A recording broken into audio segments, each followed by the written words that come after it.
नमस्कार दोस्तों, आपका स्वागत है हिमाचल के सबसे ताज़ा खबरों के साथ। आज हम आपको 24 नवंबर 2023 के मुख्य समाचार प्रस्तुत करेंगे। हिमाचल के विकास, पर्यटन और सामाजिक क्षेत्र की ताज़ा जानकारी के लिए हमारे चैनल को सब्सक्राइब करें और अपडेट के लिए हमें फॉलो करें। ई-मोबाइल ऐप से जुड़े विधायक यूटी खादर फरीद को कुलदीप पठानिया ने दी जानकारी। हिमाचल के सभी विधायकों को ई-मोबाइल ऐप के जरिए लोगों और अधिकारियों से सीधे संवाद की सुविधा मिल रही है। सरकार, अधिकारियों और जनता में सीधा संवाद होने से कार्य निष्पादन की क्षमता बढ़ी है। विधानसभा अध्यक्ष कुलदीप पठानिया ने कहा कि विधायक निर्वाचन क्षेत्र प्रबंधन की सुविधा ले रहे हैं। इससे उनके निर्वाचन क्षेत्र में हो रही विकासात्मक गतिविधियों की जानकारी सीधी मिल पाती है और जरूरी दिशानिर्देश भी तुरंत ही दिए जा सकते हैं। कुलदीप पठानिया विधानसभा का भ्रमण करने पहुंचे कर्नाटक विधानसभा के अध्यक्ष यूटी खादर फरीद को तकनीकी जानकारी दे रहे थे। उन्होंने इस मौके पर विधानसभा की कार्यप्रणाली, सदन संचालन और एक कैलेंडर वर्ष में विधानसभा की बैठकों की जानकारी मुहैया करवाई और सदस्यों को दी जाने वाली सुविधाओं से भी अवगत करवाया। कर्नाटक विधानसभा के अध्यक्ष यूटी खादर फरीद देश की सर्वप्रथम ई-विधान प्रणाली जानने विधानसभा सचिवालय पहुंचे थे। उनके साथ कर्नाटक विधान परिषद की सचिव के.आर. महालक्ष्मी, कर्नाटक विधानसभा की सचिव एम.के. विलाक्षी और अन्य वरिष्ठ अधिकारी भी ई-विधान प्रणाली का विस्तृत अध्ययन करने आए हैं। बैठक के दौरान कुलदीप पठानिया ने उन्हें ई-विधान प्रणाली की जानकारी दी और इससे होने वाले फायदों से अवगत करवाया। कर्नाटक विधानसभा के अध्यक्ष यूटी खादर फरीद ने कहा कि हिमाचल एक सुंदर राज्य है और यहाँ के लोग भी भोले भाले हैं। उन्होंने पठानिया को सदन के रखरखाव और ई-विधान प्रणाली की सफलता के लिए बधाई दी और इसे कर्नाटक विधानसभा में स्थापित करने के लिए भी सहयोग मांगा। इस अवसर पर पठानिया ने सभी को हिमाचली टोपी, शॉल, स्टॉल और मफलर पहनाकर सम्मानित किया। 3D प्रिंटिंग में आगे निकली IIT, शोधकर्ताओं का कमाल, कठिन डिजाइन आसान बनाने में मदद।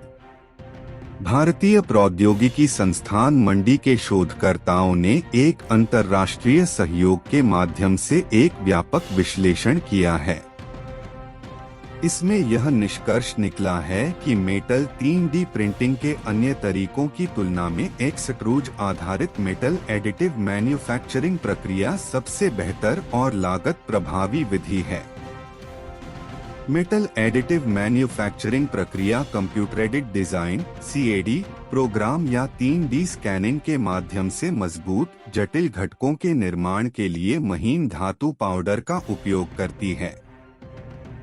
यह परत दर परत निर्माण प्रक्रिया जटिल संरचनाओं को डिजाइन करने और aerospace, automotive, spare parts, heat sink, biomedical device और निर्माण सामग्री जैसे विभिन्न उद्योगों के उपयोगों में सरलता प्रदान करती है। इस शोध टीम में IIT मंडी से डा प्रतीक सक्सेना के साथ शोधार्थी नवीन कुमार बंकपल्ली और विशाल गुप्ता, एडिनबर्ग विश्वविद्यालय से डा अंकुर बाजपेयी और टेक्निकल यूनिवर्सिटी बर्लिन से क्रिश्चियन लाहोडा तथा Fraunhofer institute for production systems and design technology (IPK) Germany के डा जूलियन पोल्टे शामिल हैं। इस शोध जर्नल कंपोजिट्स भाग B में प्रकाशित किया गया है। वास्तविक जीवन में इस शोध के प्रयोग के बारे में IIT मंडी के रिसर्च स्कॉलर नवीन कुमार बंकपल्ली ने बताया कि यह विश्लेषण व्यक्तियों, उद्योगों या शोधकर्ताओं को स्वतंत्र रूप से इस तकनीक को विकसित करने और लागू करने में सक्षम बनता है, जिससे धातु के लागत प्रभावी बड़े पैमाने पर उत्पादन की सुविधा मिलती है। इसके अलावा सहायक प्रोफेसर डा प्रतीक सक्सेना ने बताया कि वर्तमान में केवल विदेशी कंपनियां ही इस पूरी प्रक्रिया में हावी हैं और अपना एकाधिकार बना रही हैं। आरोपी पिता पुत्र को कोर्ट से जमानत, जेई सिविल पेपर मामले पर सुनवाई, तीसरा न्यायिक हिरासत में। जेई सिविल पोस्ट कोड 970 के 2 आरोपियों पिता पुत्र का जमानत मिल गई है, जबकि तीसरे आरोपी को न्यायिक हिरासत में भेजा गया है। तीनों ने वकील के माध्यम से माननीय अदालत में जमानत की याचिका दायर कर रखी थी। जमानत याचिका पर गुरुवार को सुनवाई हुई, जिसमें मुकेश तथा रंजीत सिंह को मामले में जमानत मिल गई है, जबकि रवि कुमार को न्यायिक हिरासत में भेजा है।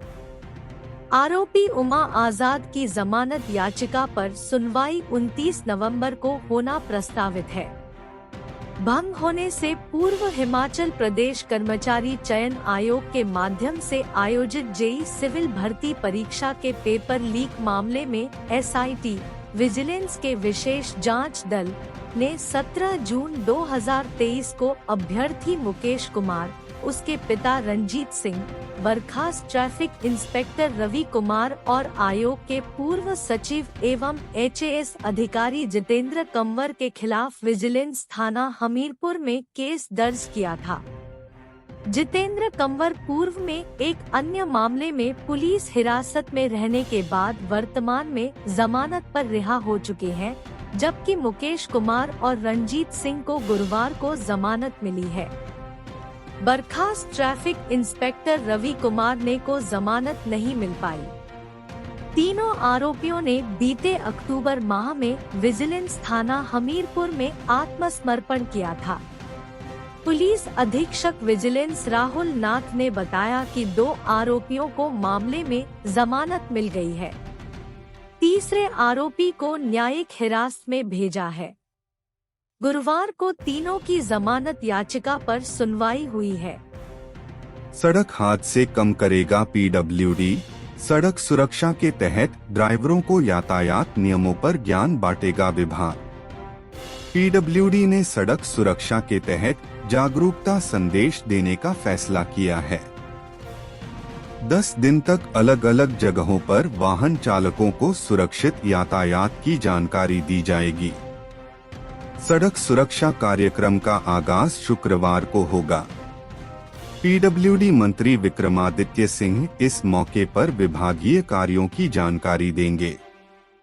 पीडब्ल्यूडी के मुख्य अभियंता कैप्टन एसपी जगोता ने बताया कि इस अभियान का मुख्य उद्देश्य सड़क हादसों को रोकना है।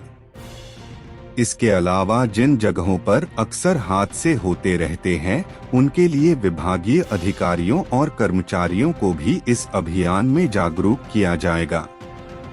उन्होंने कहा कि इस दौरान पीडब्ल्यूडी और परिवहन विभाग वाहन चालकों को निर्धारित गति सीमा में वाहन चलाने का संदेश भी देंगे। राज्य उच्च मार्ग में अधिकतम गति सीमा 40 किलोमीटर प्रति घंटा तय है, जबकि 4 लेन पर गति सीमा को 60 किलोमीटर तक निर्धारित किया है। इस क्रम में सड़क सुरक्षा कार्यक्रम से बड़ा प्रयास होने वाला है। इसके लिए पीयू में इंजीनियरिंग विभाग के प्रमुख उमेश शर्मा जागरूकता का संदेश देंगे। कैप्टन एसपी जगोता ने बताया कि शुक्रवार को इस कार्यक्रम में पीडब्ल्यूडी मंत्री विक्रमादित्य सिंह और प्रमुख अभियंता अजय गुप्ता भी मौजूद रहेंगे। हमीरपुर में किराए को लेकर कहासुनी पर पेट में घोंपा चाकू, घायल अस्पताल में भर्ती, आरोपी दबोचा। पुलिस थाना हमीरपुर के तहत जिला मुख्यालय स्थित प्रतापनगर में एक ही मकान में रहने वाले किराएदारों के बीच किराए को लेकर हुए झगड़े में एक व्यक्ति ने दूसरे के पेट में चाकू घोंप दिया। उक्त व्यक्ति के पेट तथा पीठ पर चाकू से वार किया गया है। घायल को अस्पताल में भर्ती करवाया गया है तथा पुलिस ने आरोपी को गिरफ्तार कर माननीय न्यायालय में पेश किया, जहां से उसे 3 दिन का पुलिस रिमांड मिला है। जानकारी के मुताबिक प्रतापनगर में कांगड़ा जिला से संबंध रखने वाला व्यक्ति किराए के मकान में रहता है। उसके साथ हमीरपुर से ही संबंध रखने वाला एक व्यक्ति अपनी माता के साथ रह रहा है। मंगलवार को मकान के किराए को लेकर दोनों में बहस हो गई। बहसबाजी के बीच ही हमीरपुर निवासी ने कांगड़ा के रहने वाले किराएदार के पेट तथा पीठ पर चाकू से वार कर दिया।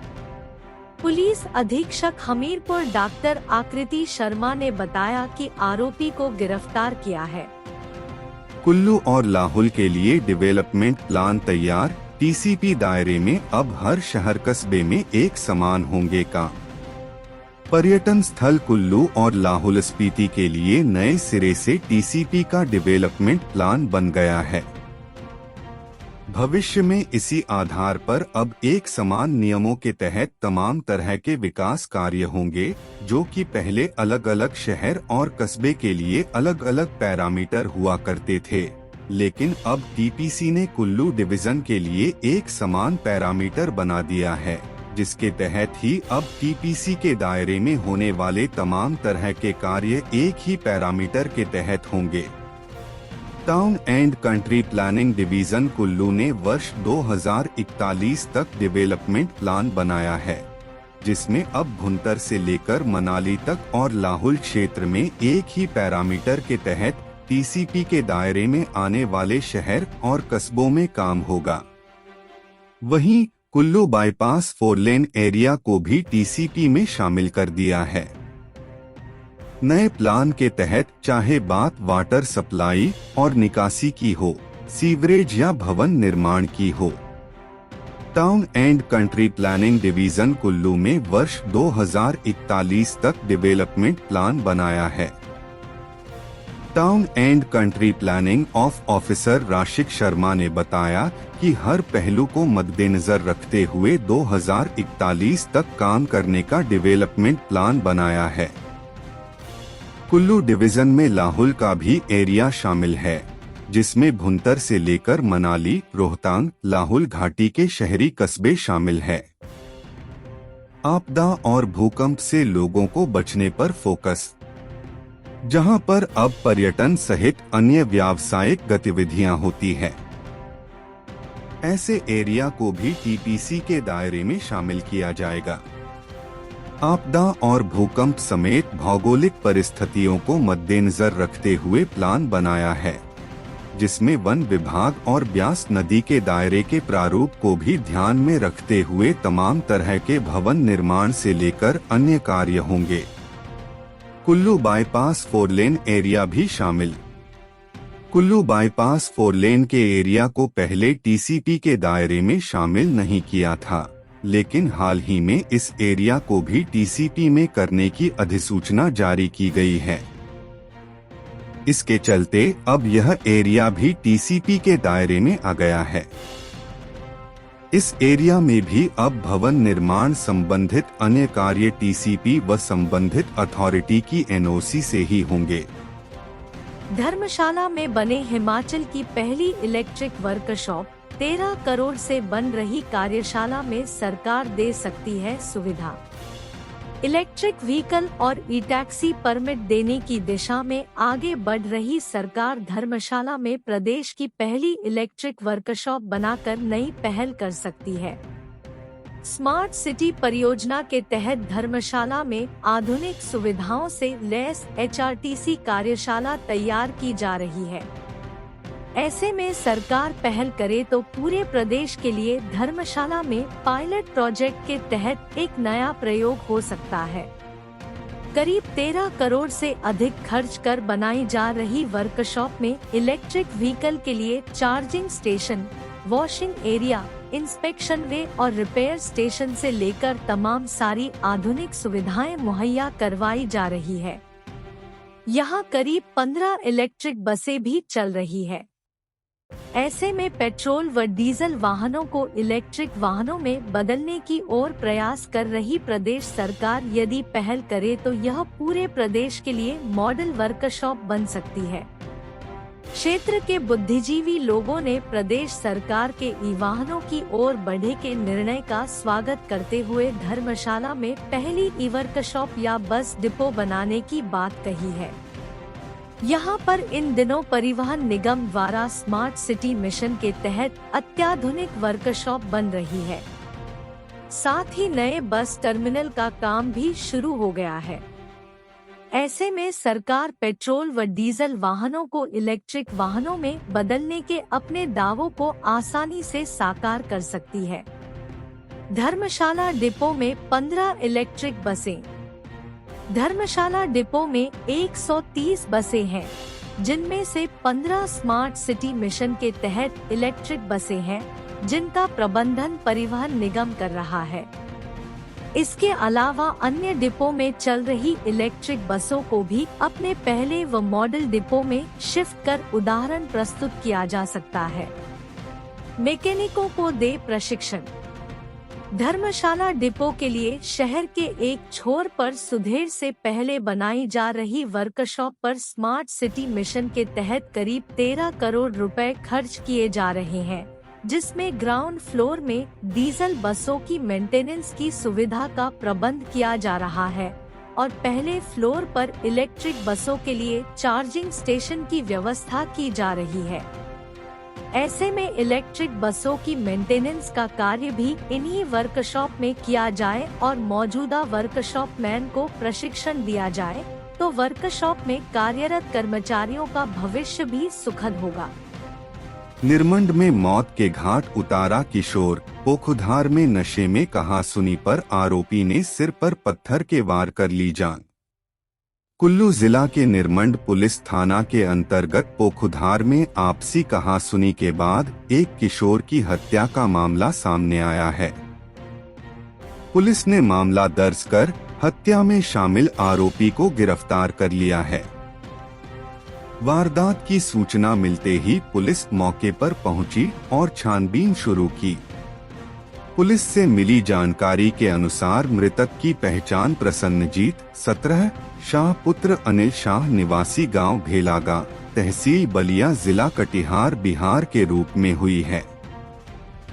आरोपी की पहचान विकास शर्मा 28 पुत्र राजकुमार गांव चकमोह तहसील बड़सर जिला हमीरपुर के रूप में हुई है। जानकारी के अनुसार आरोपी विकास शर्मा ने पोखुधार में पानी के टैंक का निर्माण कार्य लिया था और मृतक किशोर उसके पास मजदूरी का काम करता था। दोनों में बुधवार देर शाम शराब के नशे में किसी बात को लेकर झगड़ा हो गया और आरोपी ने किशोर के सिर पर पत्थर से वार कर दिया। इससे उसकी मौके पर ही मौत हो गई। हत्या की सूचना मिलते ही पुलिस ने आरोपी को गिरफ्तार कर लिया है और हत्या का मामला दर्ज कर छानबीन शुरू कर दी है। उधर डीएसपी आनी चंद्रशेखर कायथ ने बताया कि पुलिस ने आरोपी को गिरफ्तार कर दिया है। पुलिस ने आईपीसी की धारा 302 के तहत हत्या का मामला दर्ज करके छानबीन शुरू कर दी है। एसएसपी मोहित चावला का फर्जी फेसबुक अकाउंट। साइबर ठगों ने अब पुलिस अधिकारियों के फेसबुक प्रोफाइल को निशाना बनाना शुरू कर दिया है। शातिर ने एसएसपी बद्दी मोहित चावला का फर्जी फेसबुक अकाउंट बनाने के साथ ही पैसों की मांग भी शुरू कर दी है। एसएसपी बद्दी को इसकी सूचना अपने रीडर से मिली तो वह खुद हैरान हो गए। जब रीडर ने पड़ताल की तो आईपीएस अधिकारी मोहित चावला के नाम से फेसबुक पर कई आईडी होने की बात सामने आई, जबकि एसएसपी बद्दी का फेसबुक पर कोई अकाउंट ही नहीं है। बेहतर नहीं प्रदेश की आर्थिक स्थिति। धूमल बोले, राज्य सरकार को कर्ज की किस्त के लिए लेना पड़ रहा लोन। प्रदेश की आर्थिक स्थिति बेहतर स्थिति में नहीं है। राज्य सरकार को कर्ज की किस्त की अदायगी के लिए भी कर्ज लेने की नौबत बन गई है। यह बात पूर्व मुख्यमंत्री प्रेम कुमार धूमल ने ऊना सर्किट हाउस में पत्रकारों के सवालों के जवाब देते हुए कही। उन्होंने कहा कि प्रदेश के कर्मचारियों का करोड़ों रुपए एरियर भुगतान अभी लंबित पड़ा हुआ है। प्रदेश सरकार इसे दे पाने की स्थिति में नहीं है। उन्होंने कहा कि उनके समय में तत्कालीन भाजपा सरकार ने कर्मचारियों को चौथा व पांचवा वेतन आयोग लागू किया था, जिसके तहत कर्मचारियों को करोड़ों रुपए के आर्थिक लाभ सरकार ने दिए थे। उस समय भाजपा सरकार ने एडवांस में ही कर्मचारियों को एरियर की अदायगी कर दी थी तथा कई कर्मचारी वर्गों को बाद में अधिक अदायगी होने के चलते रिफंड भी करने पड़े थे।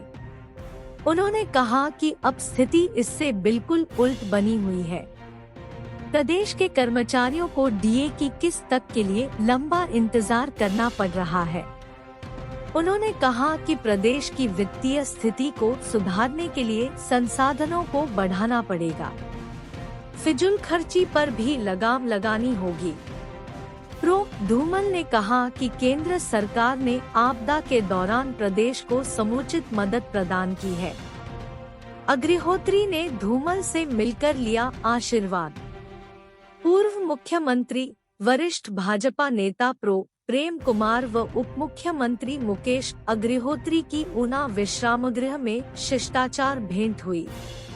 पूर्व मुख्यमंत्री प्रो प्रेम कुमार धूमल ऊना में एक शादी समारोह में शिरकत करने पहुंचे थे और रेस्ट हाउस ऊना में रुके थे।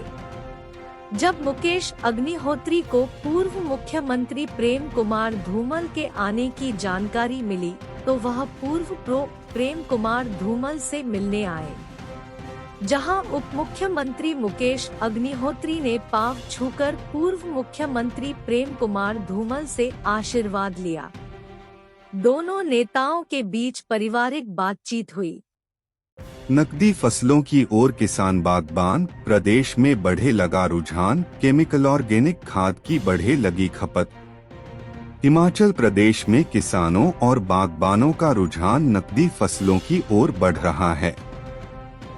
इस बात को मद्देनजर रखते हुए केमिकल और ऑर्गेनिक खाद की खपत भी ज्यादा होने लगी है। हिमफेड क्षेत्रीय कार्यालय कुल्लू और लाहौल स्पीति जनजातीय जिला के लिए गत वर्ष 8,150 मीट्रिक टन विभिन्न प्रकार की खाद का वितरण किया गया है। इस वर्ष यह आंकड़ा कई गुना बढ़ गया है। नवंबर में 800 MT की डिमांड और भेजी गई है। खाद का ज्यादा इस्तेमाल होने के पीछे मुख्य कारण यह है कि किसान और बागबान नकदी फसलों की ओर ध्यान केंद्रित कर रहे हैं। हिमफेड क्षेत्रीय कार्यालय कुल्लू और लाहौल स्पीति जनजातीय जिला के क्षेत्रीय प्रबंधक विजेंद्र रावत का कहना है कि कुल्लू और लाहौल स्पीति जनजातीय जिला में रायसन, भुंतर, बंजार, लाहौल के गोंधला सहित हिमफेड के 5 गोदाम हैं, जहां से किसानों और बागबानों को केमिकल और ऑर्गेनिक खाद की आपूर्ति की जाती है। किसान और बागबान सेब, जापानी फल, अनार, कीवी सहित अन्य नकदी फसलों की ओर अधिक किसानी और बागबानी करने की ओर अपना रुझान दिखा रहे हैं। इसके चलते खाद के खपत बढ़ रही है और किसानों और बागबानों की खाद की आपूर्ति करने के लिए हिमफेड समय समय पर मांग के अनुरूप डिमांड भेजता रहता है, ताकि किसानों और बागबानों को खाद की कमी महसूस न हो। वहीं Himfed urea, NPK 12-32-16, NPK 15-15-15, MOP calcium एनरेट समेत 6 किस्मों की खादों का वितरण किया जाता है, जो कि 50, 45 और 25 किलोग्राम की पैकिंग में किसानों और बागबानों को उपलब्ध करवाई जाती है। रायसन में सबसे बड़ा 1000 MT क्षमता का गोदाम। हिमफेड के कुल्लू और लाहौल स्पीति में 5 गोदाम है, जिसमें भुंतर, सदर कुल्लू शहर के सरवरी, रायसन, बंजार और लाहौल के गोंधला में खाद के गोदाम हैं। भुंतर, कुल्लू, बंजार और गोंधला में 250 MT की क्षमता है, जबकि एकमात्र रायसन में सबसे बड़ा 1000 MT क्षमता का गोदाम है। फिलहाल हिमफेड की नए गोदाम खोलने की कोई भी योजना नहीं है। सरकार को हाई कोर्ट का नोटिस, कांगड़ा में गो अभयारण्य बंद करने पर 2 सप्ताह में मांगा जवाब। प्रदेश हाई कोर्ट ने 3.5 करोड़ रुपए की लागत से बनाए राधे कृष्णा गो अभयारण्य लूथन जिला कांगड़ा को बंद करने की मांग से जुड़े मामले पर सरकार को नोटिस जारी किया। मुख्य न्यायाधीश की अध्यक्षता वाली खंडपीठ ने याचिका ने पवन कुमार द्वारा दायर याचिका पर सुनवाई करने के पश्चात प्रतिवादियों को नोटिस जारी किया। प्रार्थी ने मुख्य सचिव सहित पशुपालन विभाग के सचिव, वन सचिव, गोसेवा आयोग बालूगंज के निदेशक, केंद्रीय पशुपालन विभाग के सचिव और एनिमल वेलफेयर बोर्ड को प्रतिवादी बनाया है। कोर्ट ने इन प्रतिवादियों को 2 सप्ताह के भीतर याचिका का जवाब दायर करने के आदेश दिए। मामले में दिए तथ्यों के अनुसार 23 जनवरी 2019 को प्रदेश सरकार ने प्रदेश को आवारा पशु मुक्त करने के लिए प्रत्येक जिला में कम से कम एक पशु अभयारण्य स्थापित करने बारे दिशानिर्देश तय किए थे। 31 जुलाई 2020 को पशु विभाग अभयारण्यों में पशुओं की देखरेख संबंधी SOP जारी किया। 7 अप्रैल 2021 को एक और SOP जारी कर गोसदनों की कार्यप्रणाली तय की।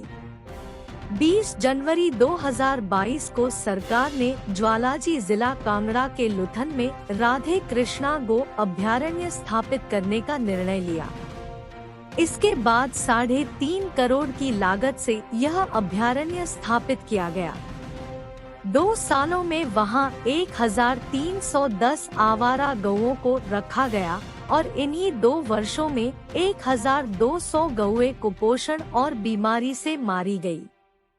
19 अक्टूबर 2023 को एक ही दिन में 15 गौएं कुप्रबंधन की वजह से मारी गई। प्रार्थी ने इस अभयारण्य को लुथन में बंद कर किसी अन्य उपयुक्त स्थान पर स्थापित करने के आदेशों की मांग की है। मामले पर सुनवाई 4 दिसंबर को निर्धारित की गई है। तत्तापानी में सड़क किनारे अतिक्रमण पर कोर्ट सख्त। सरकार से जवाब तलब। गाड़ी पार्क करने में लोगों को आ रही दिक्कतें। प्रदेश हाई कोर्ट ने धार्मिक पर्यटन स्थल तत्तापानी की मुख्य सड़क के दोनों किनारों पर अवैध अतिक्रमण करने से जुड़े मामले में प्रदेश सरकार से जवाब तलब किया है। याचिकाकर्ता चंद्रकांत शर्मा ने हाई कोर्ट में याचिका दायर कर सड़क के दोनों ओर अतिक्रमण कर बनाई इमारतों को हटाने की मांग की है। खंडपीठ ने मामले को गंभीरता से लेते हुए प्रदेश सरकार सहित लोक निर्माण विभाग, DC मंडी व SDM करसोग को नोटिस जारी कर याचिका में उठाए मुद्दों पर जवाब दायर करने के आदेश दिए। प्रार्थी के अनुसार पर्यटन नगरी होने के नाते वह कई बार तत्तापानी क्षेत्र में आया, परंतु वहां पर उसे गाड़ी को पार्क करने में दिक्कतों का सामना करना पड़ा। सड़क की तंग हालत देखकर जब स्थानीय लोगों से बात की गई तो पता चला कि कुछ लोगों ने सड़क के दोनों ओर अवैध कब्जे कर रखे हैं। प्रार्थी ने कोर्ट से उक्त खसरा नंबर 173 को अवैध कब्जा मुक्त करने की गुहार लगाई है। मामले पर सुनवाई 7 दिसंबर को निर्धारित की गई है। JOIT 817 पर रिपोर्ट का इंतजार। रपट से पहले विजिलेंस ब्यूरो ने कुछ भी कहने से किया इनकार। Junior office assistant IT post code 817 और 903 के मामले में गुरुवार को राज्य सचिवालय में मुख्य सचिव प्रबोध सक्सेना की अध्यक्षता में एक बैठक हुई। इस बैठक में कार्मिक विभाग और विधि विभाग के सेक्रेटरी के अलावा लोक सेवा आयोग के सचिव और राज्य चयन आयोग हमीरपुर के एडमिनिस्ट्रेटिव ऑफिसर मौजूद थे। विजिलेंस ब्यूरो की तरफ से डायरेक्टर विजिलेंस मनोज चौहान बैठक में शामिल हुए। मुख्य सचिव ने विजिलेंस ब्यूरो से पोस्ट कोड 817 में दर्ज FIR का स्टेटस मांगा ताकि रिजल्ट घोषित करने की संभावनाओं पर विचार किया जा सके। जांच एजेंसी की तरफ से कहा गया कि इस बारे में फोरेंसिक लैब से कुछ रिपोर्ट आना बाकी है। फोरेंसिक लैब की डायरेक्टर धर्मशाला गई थीं। इसलिए उनसे सिर्फ फोन पर ही फीडबैक लिया जा सका। अब मुख्य सचिव ने कार्मिक विभाग को यह मामला फाइल पर पुटअप करने को कहा है। इस बैठक में फिलहाल रिजल्ट घोषित करने को लेकर फैसला नहीं हो पाया। राज्य चयन आयोग की ओर से भी बताया गया कि इस भर्ती को लेकर डॉक्यूमेंट वेरिफिकेशन की कुछ प्रक्रिया अभी लंबित है, लेकिन इस प्रक्रिया को राज्य चयन आयोग वर्तमान में कर पाएगा या नहीं, इसको लेकर स्पष्टता नहीं थी। राज्य सरकार ने क्लास 3 की सारी भर्तियां लोक सेवा आयोग के दायरे में लाई हुई हैं। ऐसे में वापस यदि राज्य चयन आयोग को यह भर्ती देनी है तो पहले उस दायरे को भी डिफाइन करना होगा।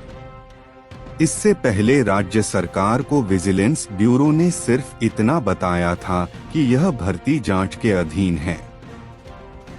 फॉरेंसिक साइंस लैब को भेजे गए पेपर लीक के सैंपल की रिपोर्ट कई महीनों से लंबित है और इसके आने तक विजिलेंस ब्यूरो भी कुछ भी नहीं बता पाएगा। गौरतलब है कि जूनियर ऑफिस असिस्टेंट IT 817 में ही 1800 से ज्यादा युवाओं को नौकरी मिलनी है और सुप्रीम कोर्ट से यह मामला क्लियर हो गया है। सुप्रीम कोर्ट में इस केस में अटैच किए गए 2 अन्य पोस्ट कोड के रिजल्ट में भी कोई बदलाव करने से कोर्ट ने मना कर दिया है। इसलिए अब बात सिर्फ इतनी है कि पेपर लीक की FIR के असर से इस भर्ती को कैसे बाहर किया जाए। दिल्ली प्रगति मैदान में सजी हिमाचल की प्रदर्शनी, उद्योग मंत्री ने इंडिया इंटरनेशनल ट्रेड फेयर का किया दौरा। उद्योग मंत्री हर्षवर्धन चौहान ने प्रगति मैदान नई दिल्ली में आयोजित किए जा रहे इंडिया इंटरनेशनल ट्रेड फेयर का दौरा किया।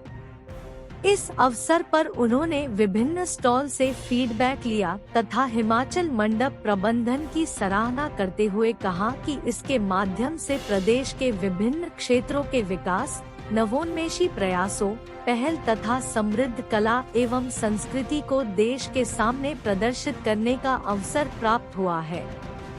उद्योग मंत्री ने ओडिशा, असम, आंध्र प्रदेश, कर्नाटक तथा अन्य राज्यों द्वारा लगाई गई प्रदर्शनियों का अवलोकन एवं हस्तशिल्पियों से संवाद भी किया।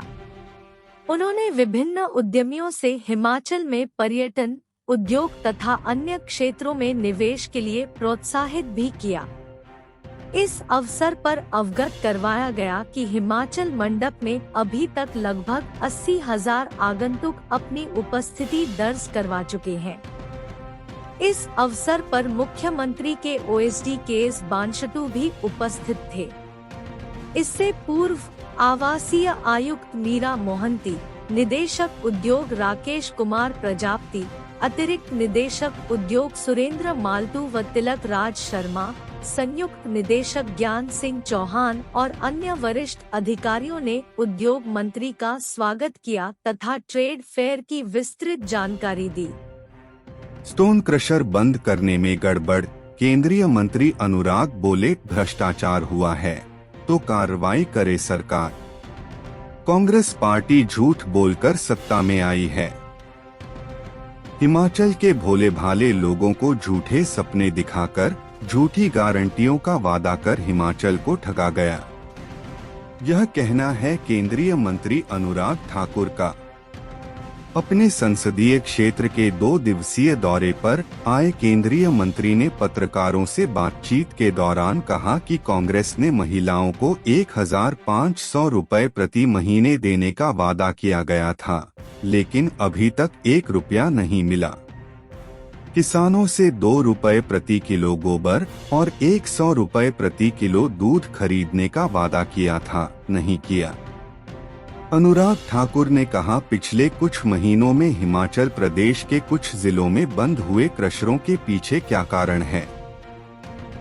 लोगों को 5 गुना ज्यादा दाम पर रेत बजरी खरीदने को विवश किया गया।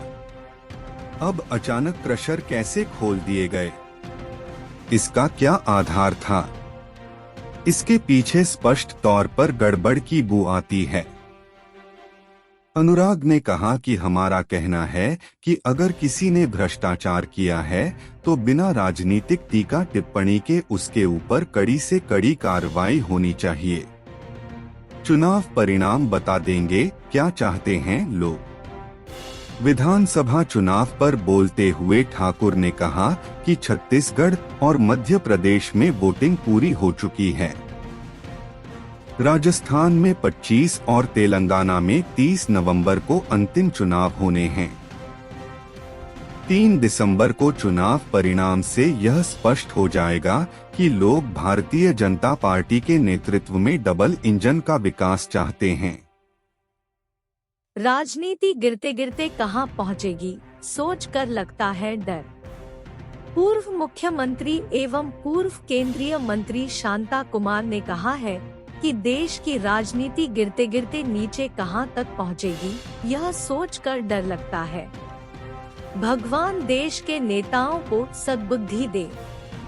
उन्होंने कहा कि वर्ल्ड कप के मैच के लिए पूरा भारत उत्साहित था। जीत की पूरी आशा थी, परंतु हार जीत किसी के हाथ में नहीं। भारत की हार से करोड़ों भारतीयों में भयंकर निराशा आई, परंतु तुरंत बाद में देश के प्रधानमंत्री जब भारत के खिलाड़ियों को प्यार से गले लगाते हुए सांत्वना देते दिखाई दिए तो करोड़ों लोगों को बहुत प्रसन्नता हुई। परंतु कांग्रेस के प्रमुख नेता जयराम रमेश ने मोदी को मास्टर ऑफ ड्रामा कहकर मजाक उठाया। राहुल गांधी ने कहा कि खिलाड़ी अच्छा भला खेल रहे थे, लेकिन वहां पनौती अर्थात प्रधानमंत्री के अपशुगन के कारण जीत नहीं सके। राहुल गांधी से मैं इससे अधिक कुछ आशा नहीं करता, लेकिन जयराम रमेश के बारे मेरी धारणा बहुत अच्छी थी। मैं कांग्रेस में कुछ विद्वान और समझदार नेताओं में उनको अच्छा समझता था, मुझे धारणा बदलनी पड़ेगी। वीडियोग्राफी में सेंट्रल यूनिट, फोटोग्राफी में northern range first. Police duty meet का समापन गुरुवार को पीटीसी के डीआईजी विमल गुप्ता की अध्यक्षता में किया गया। इसमें प्रदेश की northern range, south range, central unit व सेंट्रल रेंज के पुलिस कर्मियों ने हिस्सा लिया, जिसमें कमांडो प्रतिस्पर्धा में सेंट्रल यूनिट कमांडो टीम ने प्रथम स्थान प्राप्त किया। फोटोग्राफी इवेंट में नार्थन रेंज प्रथम, वीडियोग्राफी में सेंट्रल यूनिट, कम्युनिकेशन में नॉर्दर्न रेंज, कमांडो कंपटीशन में सेंट्रल यूनिट, एंटी सबूटेज चेक में नॉर्दर्न रेंज प्रथम रही। इसके अलावा फॉरेंसिक साइंस थ्योरी में पीटीसी के उपनिरीक्षक ठाकुर राम व उपनिरीक्षक सुल्तान सिंह क्रमश प्रथम व दूसरे स्थान में रहे। पुलिस ड्यूटी मीट में ओवरऑल सेंट्रल यूनिट प्रथम रही।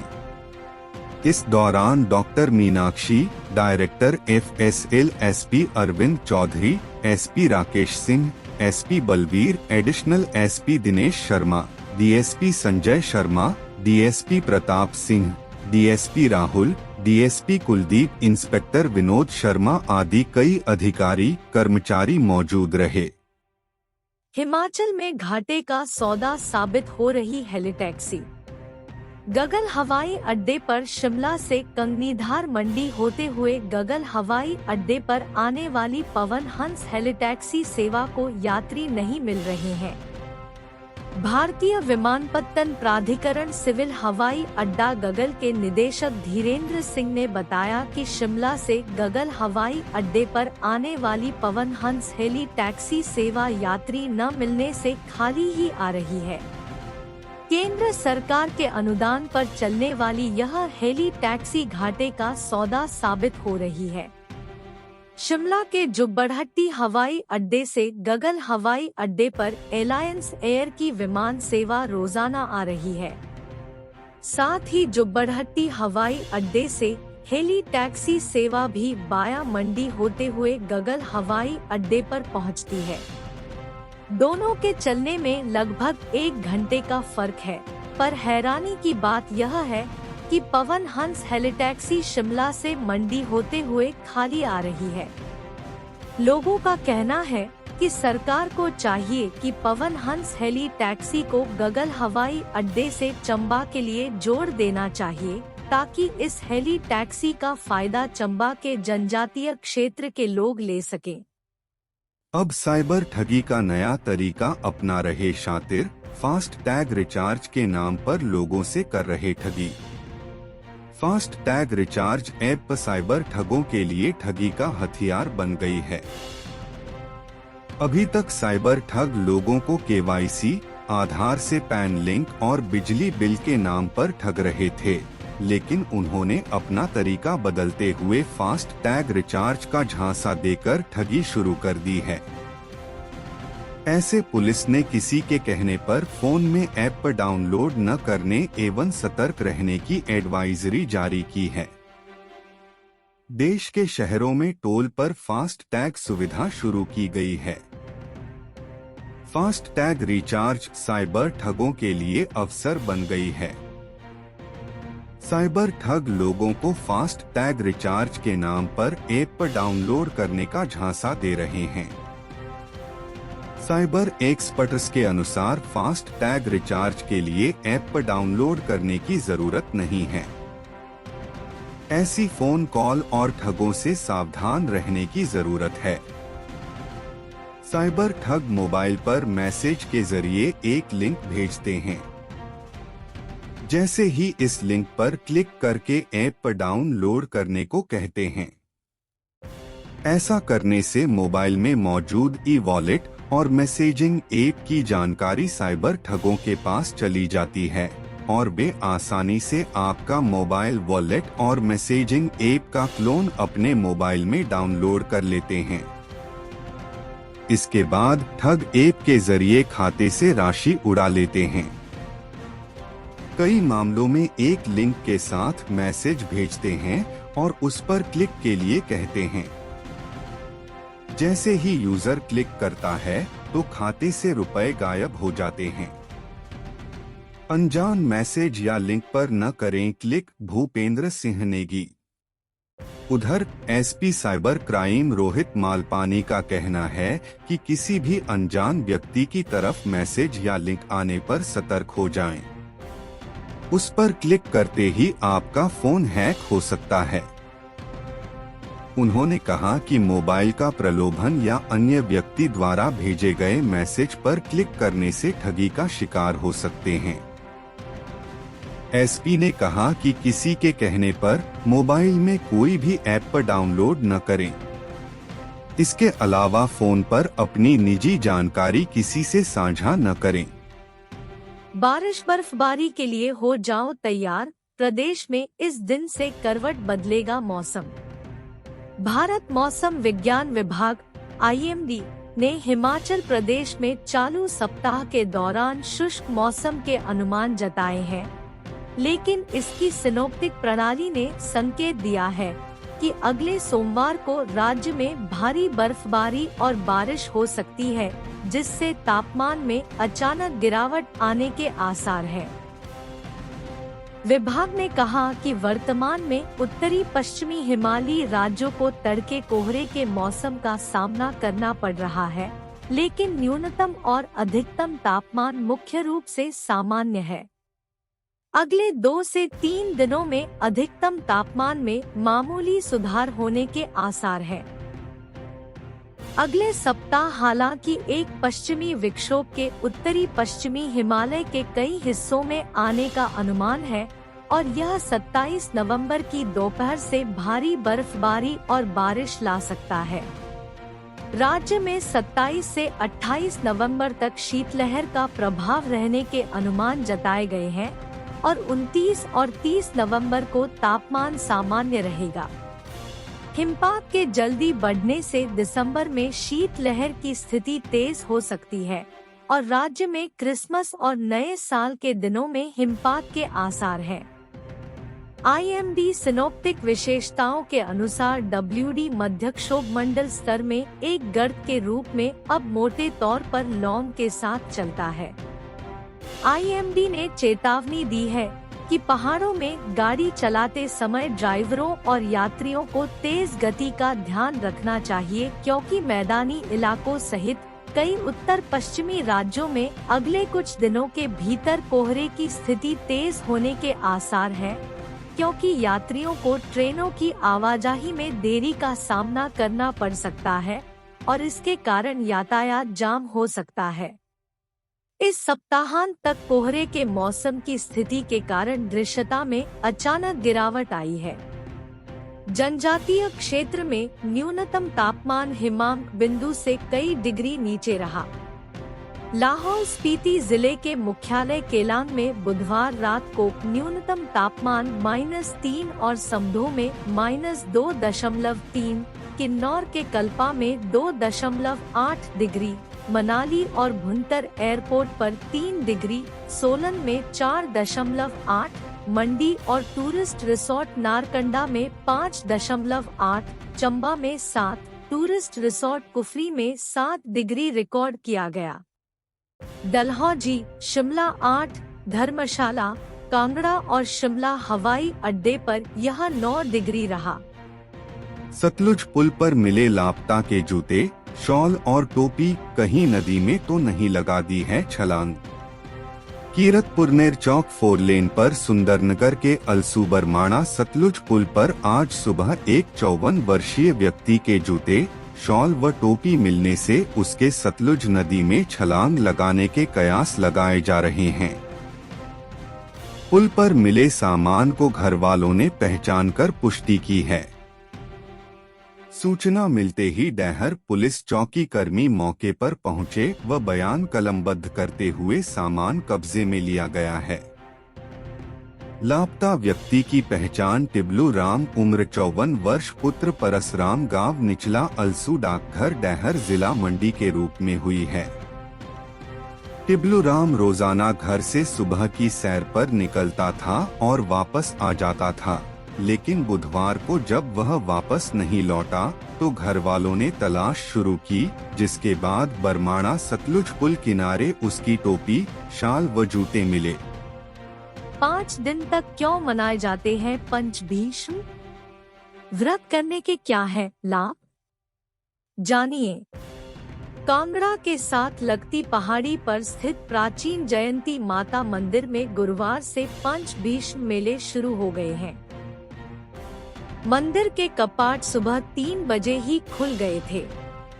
श्रद्धालु सुबह 4 बजे से ही मंदिर पहुंचना शुरू हो गए थे। श्रद्धालु मां के जयकारे लगाते हुए मां के दर्शन कर रहे थे। जयंती माता मंदिर में 5 दिवसीय पंचभीष्म मेलों को लेकर कांगड़ा प्रशासन मुस्तैद है। इस बार भी इन मेलों को लेकर मां के दरबार को खूबसूरत ढंग से सजाया गया है। इन मेलों के दौरान 5 दिए मां के दरबार में 5 दिन तक अखंड जलते रहेंगे। मंदिर में मेले हर साल कार्तिक मास की एकादशी से शुरू होते हैं। महाभारत से है नाता। पंचभीष्म का संबंध महाभारत से जुड़ा हुआ है। जब महाभारत का युद्ध खत्म हुआ तो भीष्म पितामह शरशय्या पर लेटे हुए थे। यहीं से उन्होंने पांडवों को 5 दिन तक राजधर्म का उपदेश दिया। इसकी शुरुआत शुक्ल एकादशी को हुई थी और समाप्ति कार्तिक पूर्णिमा के दिन हुई थी। शरशय्या पर लेटे हुए भीष्म पितामह ने पांडवों को राजधर्म, मोक्ष, वर्ण आदि धर्मों पर उपदेश दिए थे। इस पर भगवान श्री कृष्ण ने प्रसन्न होकर इन 5 दिनों को भीष्म पंचक व्रत के नाम से स्थापित किया। साथ ही कहा कि जो भी इस व्रत को करेगा वह सभी पापों से मुक्त हो जाएगा और मोक्ष की प्राप्ति करेगा। पंचभीष्म के दौरान घर के आंगन में तुलसी माता की पूजा की जाती है। हिमाचल में तुलसी के साथ आंवला और गन्ने को रखकर पूजा की जाती है। हम अपने राज्य के विकास में योगदान देने में गर्व महसूस करते हैं और हमें उम्मीद है कि आने वाले दिनों में हमें और भी अच्छी खबरें मिलेंगी। इन खबरों को अधिक लोगों तक पहुंचाने के लिए कृपया हमारा कंटेंट साझा करें, हमारे चैनल को सब्सक्राइब करें और अपडेट के लिए हमें फॉलो करें। इसके अलावा बेझिझक अपने विचार कमेंट्स में साझा करें। आपका सहयोग हमें और भी बेहतर काम करने में मदद करेगा। धन्यवाद।